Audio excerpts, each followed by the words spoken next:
प्राचीन भारत एक समृद्ध और शक्तिशाली साम्राज्य, इसे सोने की चिड़िया कहा जाता था, क्योंकि दुनिया का संपूर्ण बनाने वाले और राजनीति के केंद्र उस समय केवल भारत में ही हुआ करते थे।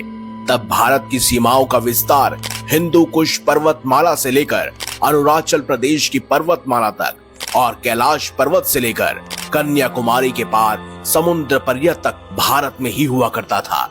और इसीलिए आज के इस वीडियो में हम जानेंगे उन 5 शक्तिशाली साम्राज्यों के बारे में जो बहुत अमीर थे।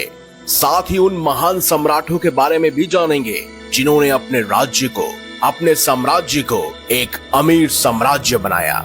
नंबर 5 पर है विक्रमादित्य का साम्राज्य।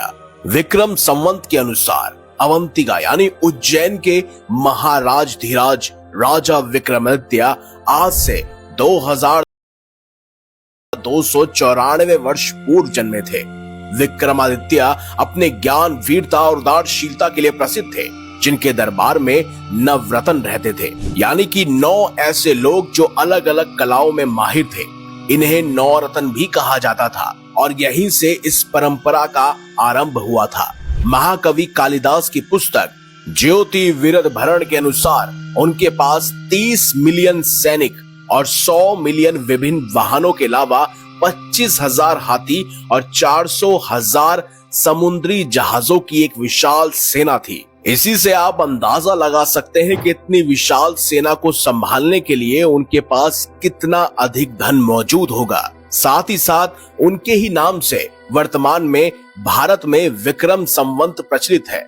साथ ही उज्जैन के सम्राट विक्रमादित्य के बाद समुद्रगुप्त के पुत्र चंद्रगुप्त द्वितीय हुए, जिन्हें चंद्रगुप्त विक्रमादित्य कहा जाता है। विक्रमादित्य द्वितीय के बाद 15वीं सदी में सम्राट हेमचंद्र विक्रमादित्य हेमू हुए। सम्राट हेमचंद्र विक्रमादित्य के बाद विक्रमादित्य पंचम कल्याणी के राज सिंहासन पर आरूढ़ हुए। उन्होंने लगभग 1008 ईसा पूर्व में चालुक्य राज की गद्दी को संभाला और राजा भोज के काल में यही विक्रमादित्य थे। कहते हैं विक्रमादित्य का साम्राज्य बहुत ही कुशल, समृद्ध और धनवान था। यहाँ धन के रूप में सोने के सिक्के प्रचलित थे, जिस पर विक्रमादित्य की तस्वीर बनी हुई थी। कहते हैं इनके साम्राज्य के दौरान किसी को भी गरीबी का सामना नहीं करना पड़ता था। नंबर 4 पर है गुप्त साम्राज्य। गुप्त साम्राज्य के 2 महत्वपूर्ण राजा हुए, पहले समुद्रगुप्त और दूसरे चंद्रगुप्त द्वितीय। शुंग वंश के पतन के बाद सनातन संस्कृति की एकता को फिर से एकजुट करने का श्रेय गुप्त वंश के लोगों को जाता है। गुप्त वंश की स्थापना 320 ईसा पूर्व लगभग चंद्रगुप्त प्रथम ने की थी और 1510 ईसा पूर्व तक ये वंश शासन में रहा। इस वंश में अनेक प्रतापी राजा हुए। कहते हैं नरसिंह गुप्त बाल द्वितीय को छोड़कर सभी गुप्त वंशी राजा वैदिक धर्मावलंबी थे। गुप्त वंश के सम्राटों को अगर बारीकी से जाने तो पहले श्रीगुप्त, घटोत्कच, चंद्रगुप्त प्रथम, समुद्रगुप्त, रामगुप्त, चंद्रगुप्त द्वितीय, कुमार गुप्त प्रथम और स्कंदगुप्त आगे चलकर हुए। स्कंदगुप्त और हूणों की सेना में बहुत बड़ा भयंकर मुकाबला हुआ और गुप्त सेना विजय हुई।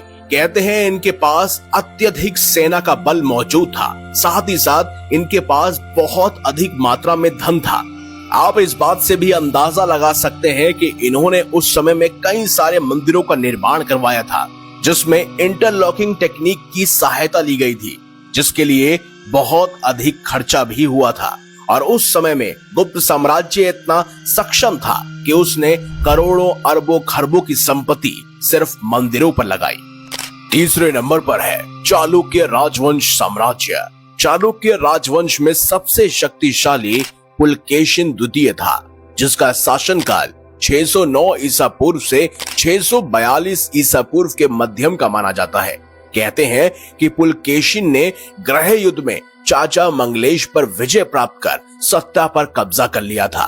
उसने श्री पृथ्वी वल्लभ सत्याश्रय की उपाधि से अपने आप को विभूषित किया था। पुलकेशिन ने कई राजाओं को परास्त कर उनके क्षेत्रों पर अपना अधिकार और कब्जा कर लिया, जैसे राष्ट्रकूट राजा गोविंद, लाट, मालवा और भृंगुच्छू के गुजरों को भी उसने हराया था। उसने कदम्बों को हराया, मैसूर के गंगों और साथ ही साथ केरल के अल्पों को भी पछाड़ दिया था। कोंकण की राजधानी पुरी पर भी उसने कब्जा जमा लिया था। पल्लव राजा महेंद्र वर्मन को पराजित कर कांची तक उसने अपने साम्राज्य का विस्तार कर लिया।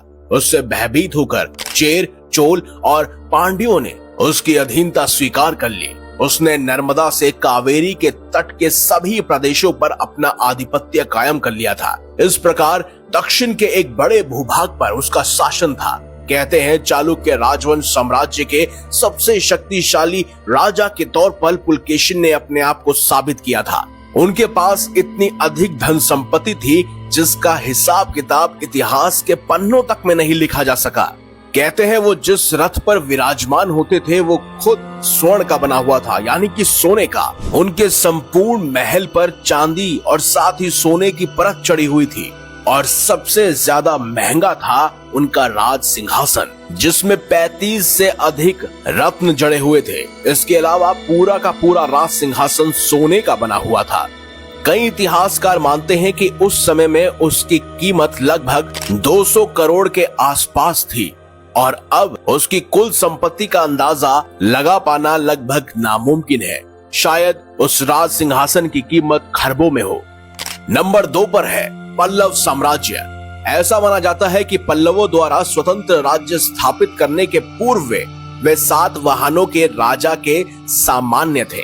पल्लवों का शासन बाद में कांची से भी प्रारंभ हुआ। उनका शासन क्षेत्र तमिल और तेलुगु था। पल्लव वंशी की राजधानी कांची, जो कि इस समय तमिलनाडु में कांचीपुरम मानी जाती है, वही थी। साथ ही विष्णुगुप्त के बाद जिस पल्लव राजा का इतिहास ज्यादा देखने को मिलता है उनका नाम है सिंह विष्णु, जिनका साम्राज्य 575 ईसा पूर्व से लेकर 600 ईसा पूर्व तक माना जाता है। सिंह विष्णु के बाद उनके पुत्र महेंद्र वर्मन प्रथम सम्राट बने। उनके काल में चालुक्यों से उनका संघर्ष होता गया, परंतु उनकी सेना ने कभी हार नहीं मानी। महेंद्र वर्मन प्रथम के शासन काल में एक बार चालुक्य सम्राट पुलकेशिन द्वितीय की सेना पल्लव राजधानी की एकदम करीब पहुंच गई, परंतु सम्राट की सेना ने बहादुरी से मुकाबला किया और पुलुलूर के युद्ध में चालुक्यों को बुरी तरह पराजित कर दिया। इसी के साथ ही पल्लवों ने साम्राज्य के कुछ उत्तरी भागों को छोड़कर शेष भाग को वापस जीत लिया। कहते हैं चोल राज्य की उस समय धन संपत्ति सिर्फ और सिर्फ पल्लव साम्राज्य की वजह से ही बढ़ी, क्योंकि पल्लव साम्राज्य उस समय में बहुत ही समृद्ध माना जाता है। उनकी अमीरी का अंदाजा आप इस बात से लगा सकते हैं कि राजा के अलावा आम प्रजा भी सोने के सिक्कों के साथ आदान प्रदान करती थी। लेकिन अब बात करते हैं नंबर 1 पर मौजूद सबसे अमीर और शक्तिशाली साम्राज्यों में से एक, विजयनगर साम्राज्य। राजा कृष्णदेव राय का जन्म 16 फरवरी 1471 ईस्वी को कर्नाटक के हम्पी में हुआ।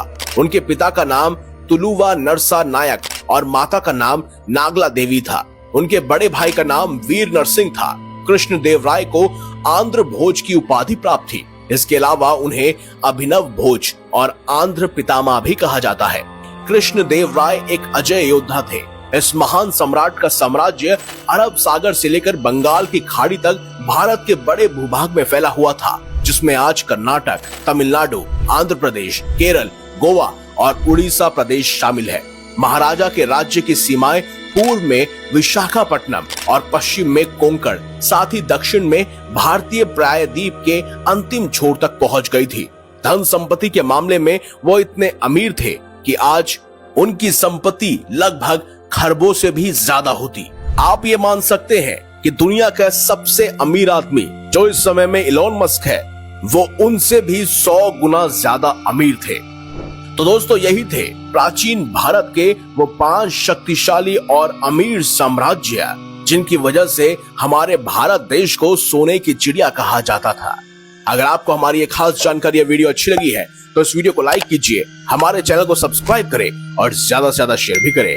तो मिलेंगे अगली बार एक नई खास वीडियो के साथ। तब तक देखते रहिए संपूर्ण ज्ञान का केंद्र बिंदु, मिस्टीरियस हिंदू।